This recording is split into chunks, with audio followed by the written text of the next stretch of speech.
out there.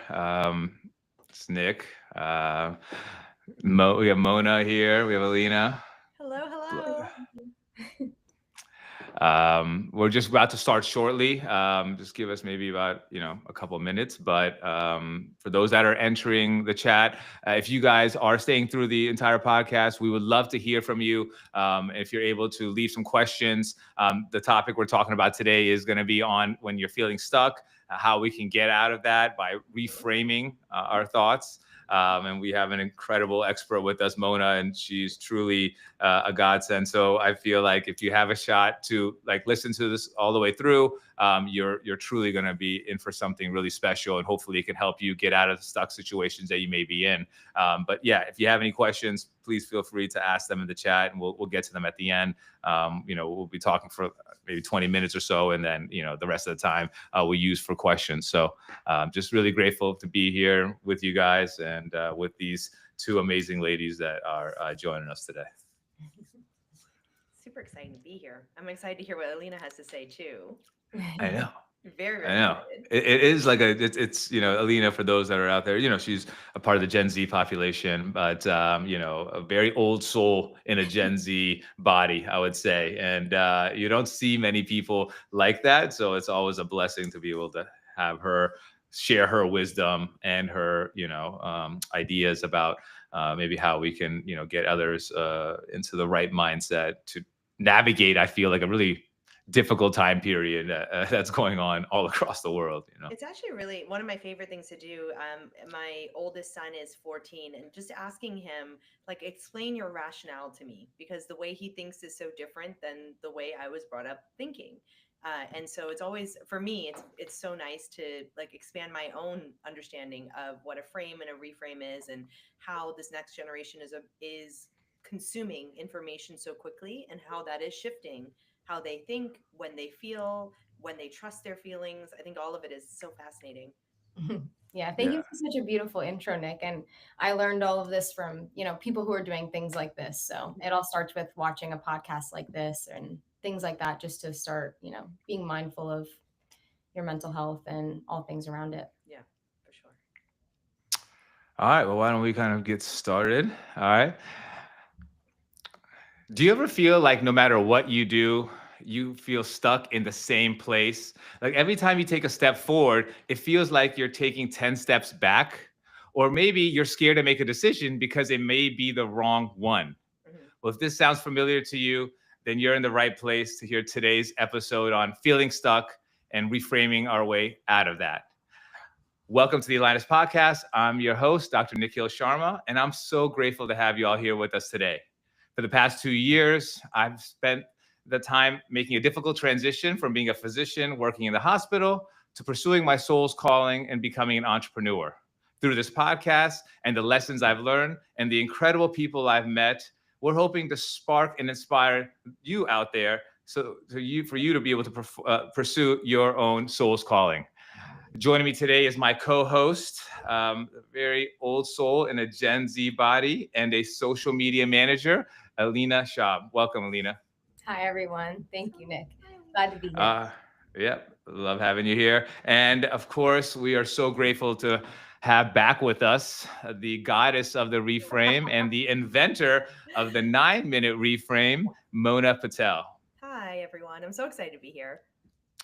Well, look, we're really grateful to have you here with us today. And, I'm not even sure if you know this, Mona, but there's been times when I've been able to hear you speak and talk about reframe, and I didn't even recognize that I was stuck in something that I was going through until you brought up a topic and you made me think that, hey, I'm actually suffering from that same specific problem, and I didn't realize it. So my question is to you is that many people out there feel stuck in their relationships, they feel stuck in their jobs, their personal growth journey, and they're not even recognizing that they're stuck. Yes. So my question is that how can people recognize they're in this mental loop? Like, how do they know if they're stuck? And are there signs that they can start recognizing within themselves to realize, hey, I'm stuck right now? 100%. So, so many questions that have nuanced answers. So I'll try to cover all of them. The first thing is that I would say, as a researcher, the first thing I notice about the word stuck is that people don't want to be it. They don't want that label. And so, and it makes sense, right? We don't want to admit we're stuck, then we have to do something about it. So rather admit, or rather think, this is just the way things are. This is the way it's always been. This is, it's always going to be a 7 out of 10 or 8 out of 10, or this is just the way my life, turned out. And then you wouldn't call that stuck. You would call that mine. Right. And so to Mm, me, a stuck is a good thing. Admitting that you're stuck gives you so much room now to do something about it. Mm. And because it has that negative connotation, and we're just wired to not go for pain and tune ourselves towards pleasure, we don't admit it. But that first step of admitting I am stuck, I don't like where I am, is the key. That second part is the reframe. Instead of saying I'm stuck, saying I don't like where I am. I don't like where I am has a positive aspect to it. There's an optimism in there of I don't like where I am, so I can do something about it. And you don't have to label yourself as stuck or lost or confused or challenged. Those things, it kind of is like a weight on you, versus I'm looking for opportunities. I'm looking for expansion. I want growth in this area. Then you're activated towards making changes versus needing to justify why you are where you are. The second point you mentioned is, people don't know often that they're stuck, and they may be using a different word and it means the same thing. So right. frustrated could be a word, like they're pushing Hmm. hard against something and not making any progress. So there's that like energy of like, I am doing things and nothing is happening for me. I feel frustrated slash stuck. Helpless Oh, slash hopeless. helpless. Could Yep. be, waiting for something, waiting for someone to do something to make you happy, and that's not there. So you're stuck because you can't do anything about somebody else's actions. Right. Then there's stagnant. So that's there's nothing wrong. It's just nothing is moving. It's Right. just, it's, like a pond where nothing is happening. And so I feel stagnant, and that also can mean stuck. And then my kind of go to, exhausted. Like, it feels like a different word, but actually when I have done my like journaling and gone down to it, I'm stuck. I don't have a path forward that is exciting to me. So therefore I'm exhausted. As soon as I have an idea that's exciting, I'm no longer exhausted. Now I'm motivated. That's Right. exactly right. No, that's so true. Because I feel like, at least I can speak to what's happened to me is that, there's a point in my life where I was like really excited. I became a physician, and Mhm. that was really exciting. I felt like I was helping and healing individuals. But then there came a point where that excitement went away, where I felt like what I was doing wasn't having the same impact that I was hoping that it would have.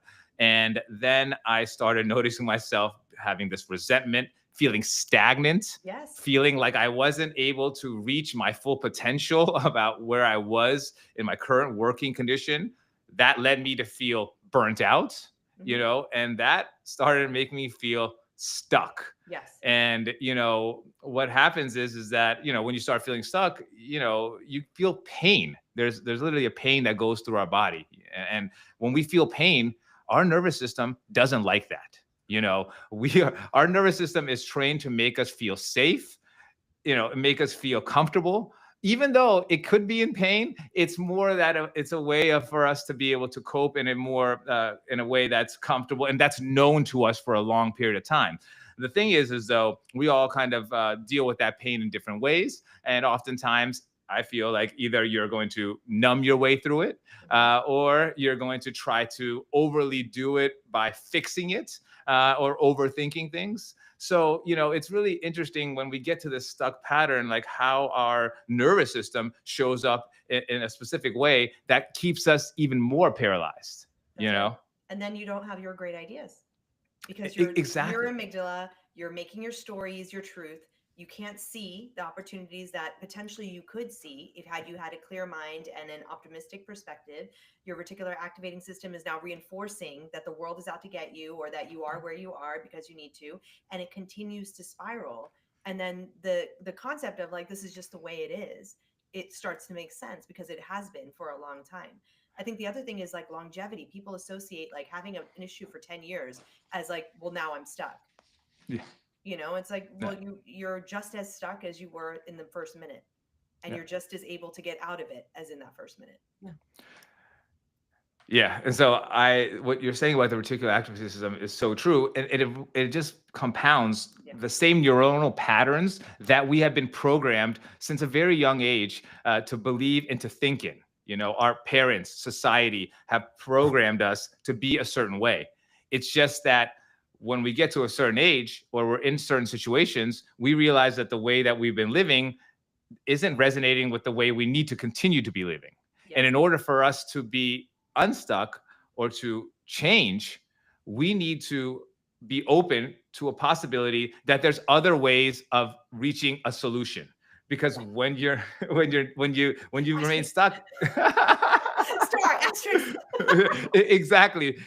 Just want to say that one more time because we may need to realize that the way we've been doing things isn't resonating with the way we need to be doing things going forward from this point in life. And in order to do that, you have to have this growth mindset and you have to allow that there's other solutions and other ways of doing things.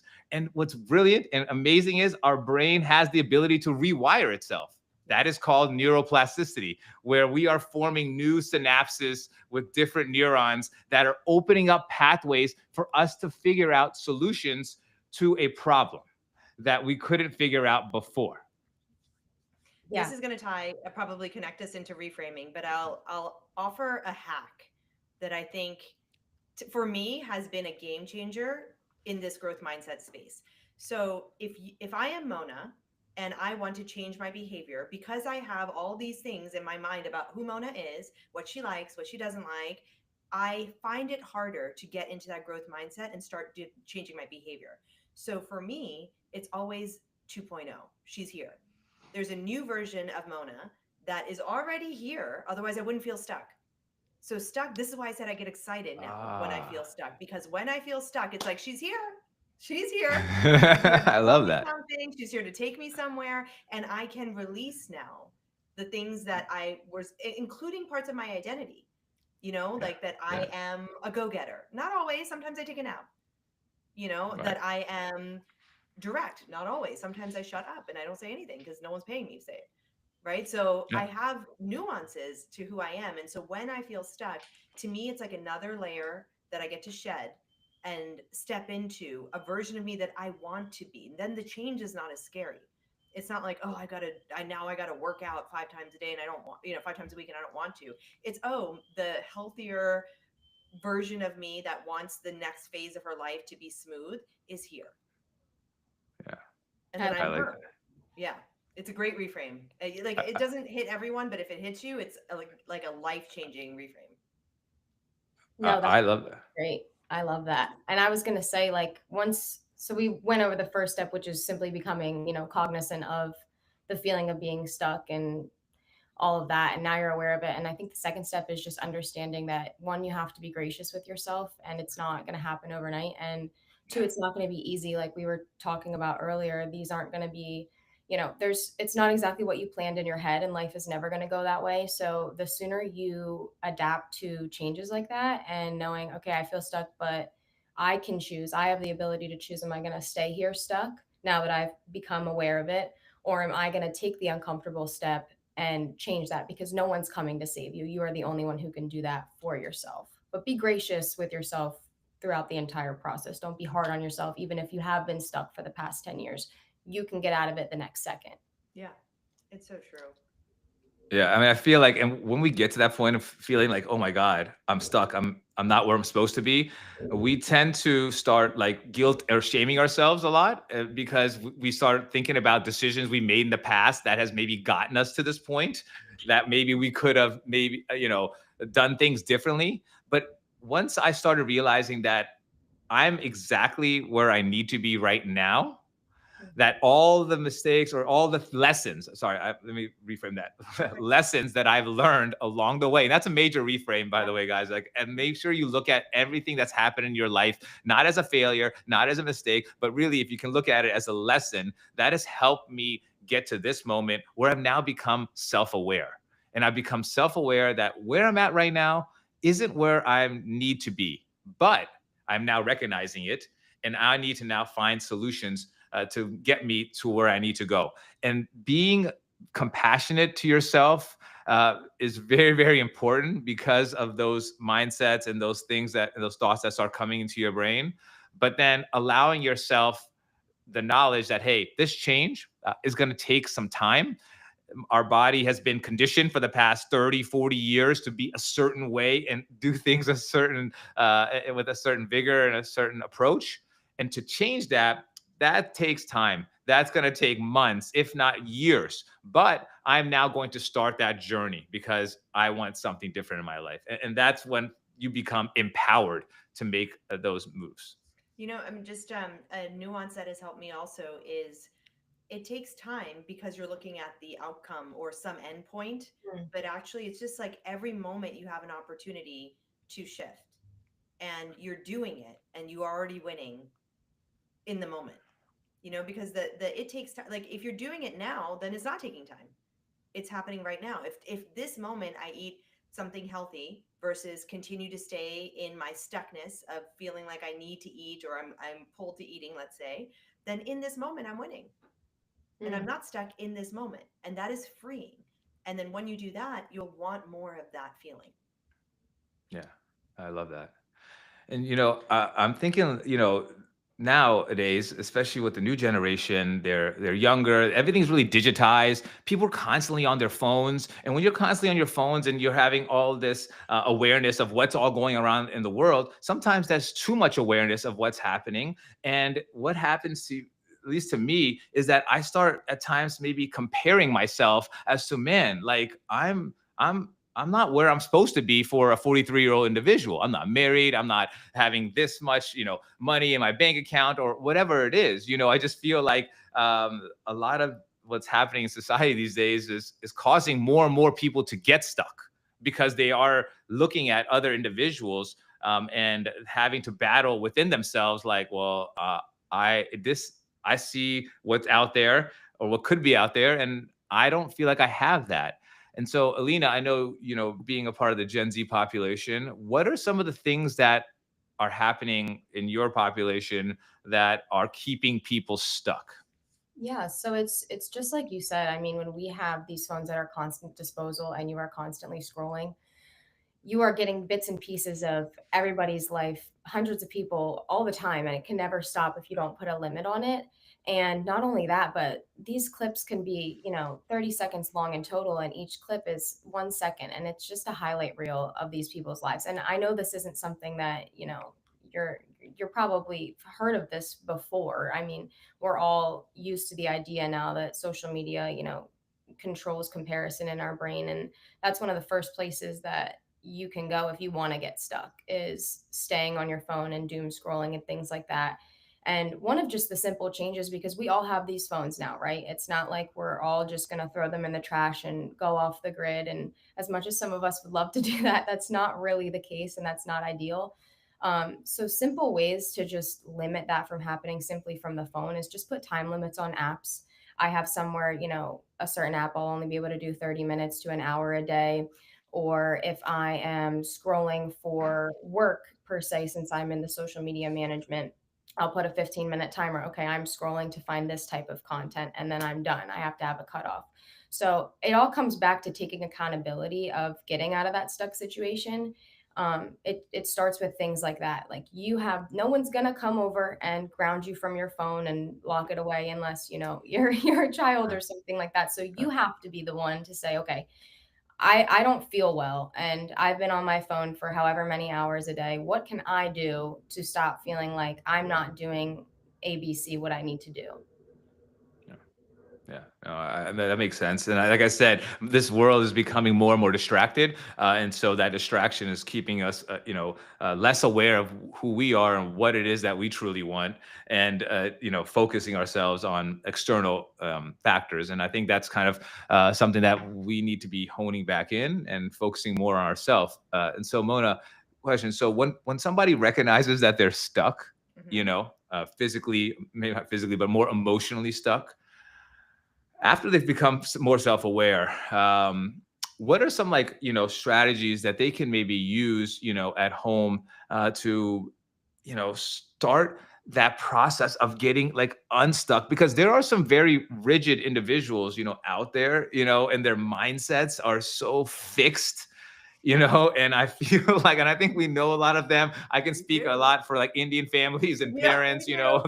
they're like, they're super like fixated on a certain way of living, and it may not be obviously for everyone that's going to happen, that they're going to all of a sudden get to this growth mindset. It's a process. So what are your steps of helping individuals Oh slowly boy, start peeling back? get ready. Okay, so just even in what you said the last minute, you can hear where the frames of how you're interpreting what's happening will lead you to a conclusion. And those frames is what you want to look at. So when you are stuck, so let's say instead of the stuck, even because we use frustrated, helpless, lost, exasperated, exhausted, any of these words, right? There's a frame that you have of what is happening in the world. It's your interpretation, the way you are saying this is the problem. That is the first place to look. Because you're the one who has it, it's hard to look at it. So you need Yes. somebody to help you look at what your frame is from the outside. If you Yes. have a group of people, there's a process I can talk about. But since you said at home, I actually think if you're comfortable, which please get comfortable soon with AI, use AI to help you. So Yeah. say, here's what I'm feeling. What are my core beliefs about this? What is the frame that I'm viewing this problem in? And what are some additional frames that I could consider? You could use framing that I have, which is what if or and I wonder. So ask me some what if and I wonder questions to break the frame that I have. So, for example, social media pulls me in and I can't do anything about it is a frame. I don't have that frame. So it's not a truth, Right. right? Right. Other 43-year-olds should have babies. That's also not a frame that I have. So a topic I won't see and I won't feel any negative emotion towards because my frame is doesn't have an interpretation that would lead me to have them. Yeah. If I think 43-year-olds could do and should do whatever they want to do in life, then having a kid or not having a kid doesn't have anything to do really, with me. And so I never feel stuck in that. And so if Right. you took that frame and you're like, I do what I do because this is my life and I'm put exactly where I am because this is my life and I feel pretty great, then that whole challenge disappears. Yeah. That whole frame disappears, right? And so this is the part of neuroplasticity that I think is so interesting. We think our frames are truth, and that's the problem. We Yeah. repeat them again and again. Our neural pathways are myelinated, and so now we have superhighways to like, this is what a 43-year-old should do. Indian parents are this way, da da da, and so we have these interpretations that we think are truth. And the first thing to do once you know you're stuck and you're not getting the output that you want, just say it that way. I know I could have more. I know I could do more. I know I could be more. That reframe will give you some room to now look at the problem and say, what is my frame? Because this frame sucks. It's not getting me anywhere. Yeah. I hate Yeah. this frame. I don't want this frame. I want another frame. And then what will likely happen, as you said, is over time, because there is a practice here. Every time that thought comes in, you have to make a choice. So the first time is you have to be aware that the thought is here. Then you start making a choice. No, no, that's ill. I want this frame, which is I do what I want, when I want, how I want, and I operate from kindness. I operate from compassion always. And so you can then put a frame that feels better here. And then that allows you to go, including to myself. I want compassion for myself. I made a mistake and I used 4 hours on social media. It's okay. I don't want to do that tomorrow, but it's okay. But the frame comes from kind of having that belief of, I don't need to have this thought that doesn't serve me. And because we're caught in our brain, we don't realize that we are controlling the thoughts, but who else would be controlling them? Like, think that through. Who else is talking to you in your head if it's not you? You are control. Who put them in there? Maybe they're Yeah. external, but who allowed them in there?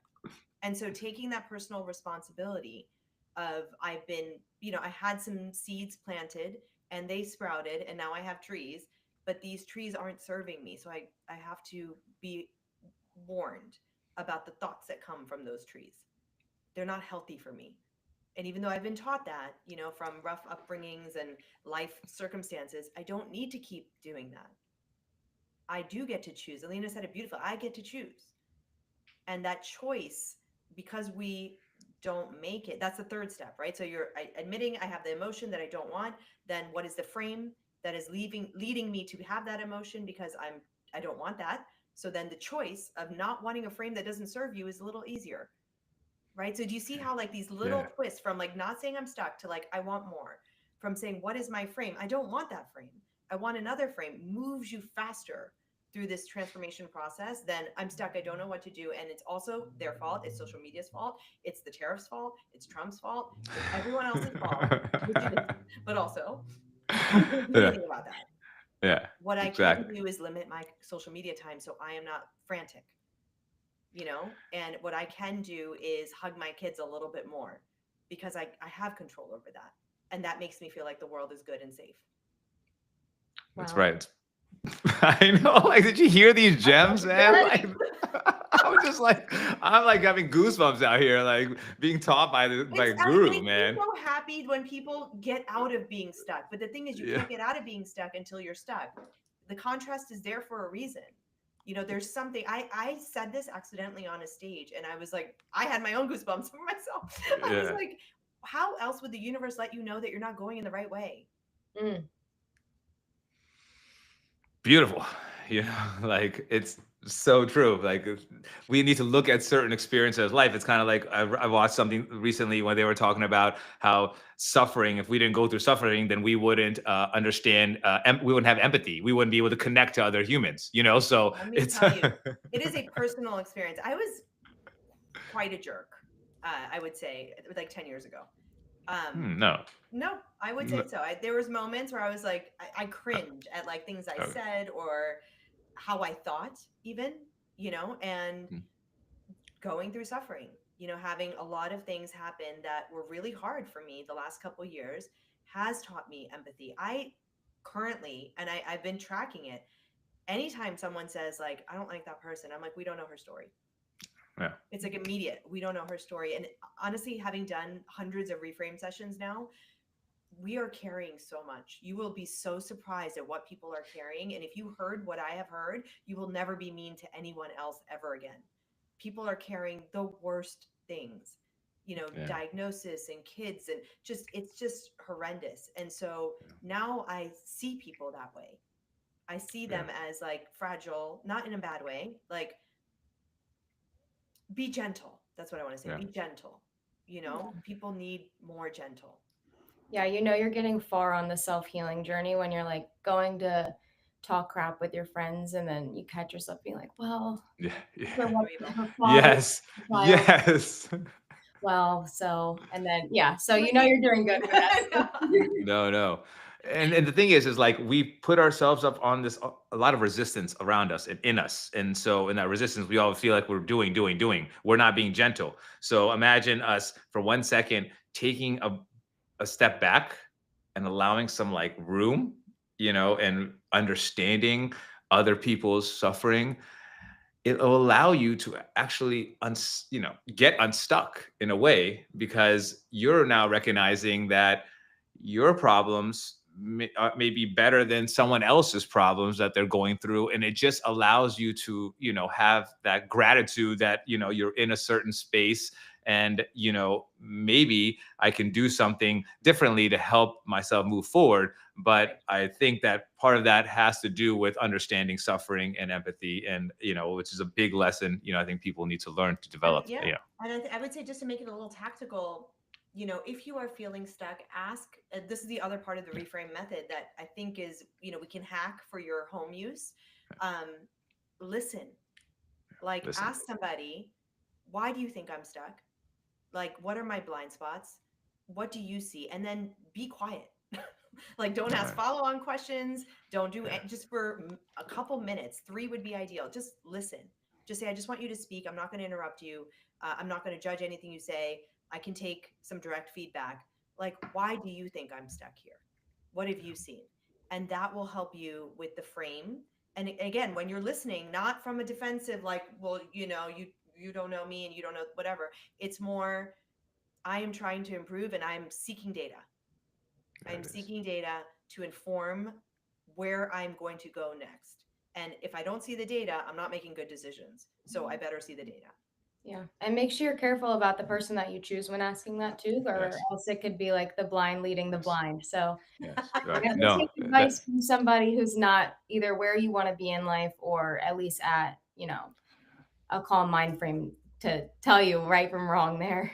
What before we jump into the questions, just one question I have for you, Mona. I was thinking about is there a point where people can overly reframe everything and then, cause themselves to have like a spiritual bypass? And what I mean by spiritual bypass is we're not sitting with our emotions that we're meant to be sitting with. Sometimes, if we're in anger or if we're, feeling sad, if we quickly try to reframe that and it may cause us to not fully process the pain that's in front of us. So 100%. You do need to process the pain, and people do use reframe. I have used reframe as a triage.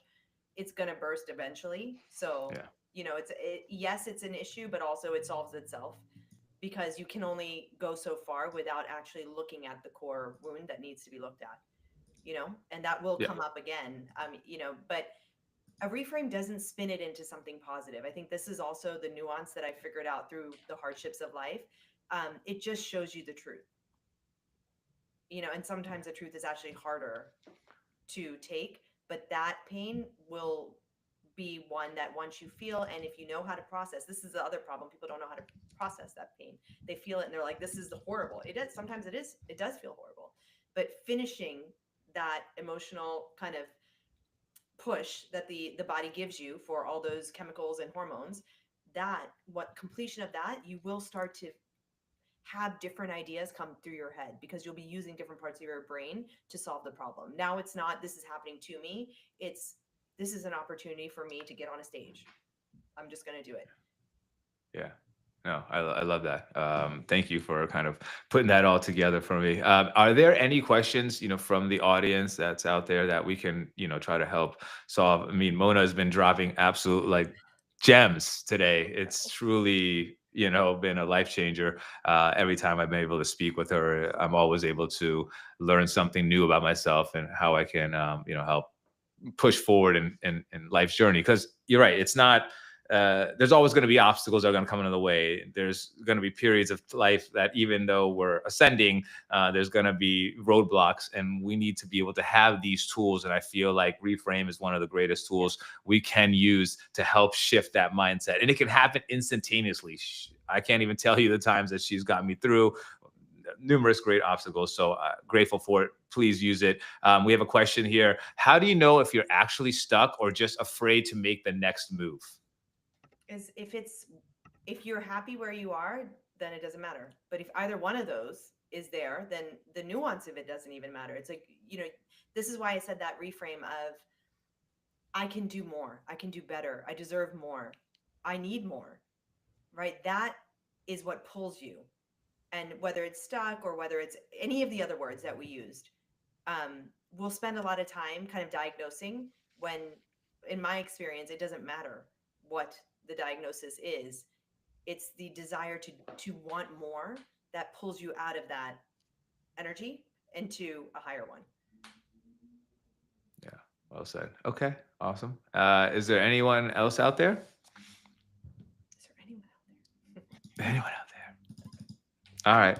It's hard these kind of things. So, anyways, this has been a terrific, episode and conversation, Mona. I feel like this has been a game changer for me. I'm sure, Alina, I don't know how much reframe you've had before, but I'm sure it's something that will be in your toolbox, going forward, and hopefully many people out there as well. If they want to have more information about what Mona does, please feel free to follow her at the Reframe with Mona. Yeah, Reframe Correct. with Mona. I finally this week got some inspiration to start writing again. So hopefully there's a book coming out soon. I'm actually very happy. I would love that. Please Yes, do. it's I was told last night to not reveal what I'm doing, but it's really good and very We'll creative. put good vibes into it. It's Oh okay. yeah. Put good vibes into it. I I hit a very beautiful flow state this week, and it's nice. So hopefully you can read that. I'll start dropping it very soon, because one of the things I'm reframing is like I tend to wait and need it to be perfect, and I'm not doing that. I'm just sharing it as it comes. Love. Yes. Love that. Love Thank it. you We all for do. making everything so tangible today. I feel like, I mean, I always get so excited for these podcasts, but every time I just feel like I leave with so much insight, especially today. So thank you so much, Mona. I appreciate it. I'm so happy to be here. I mean, both of you are such great examples of the people I love to serve as well, because the only reason this landed is because you're looking to do so much good in the world. Like, that's what I've also noticed about people who get reframing, is they don't want the things that don't feel good. They want to not only feel good but help others feel good.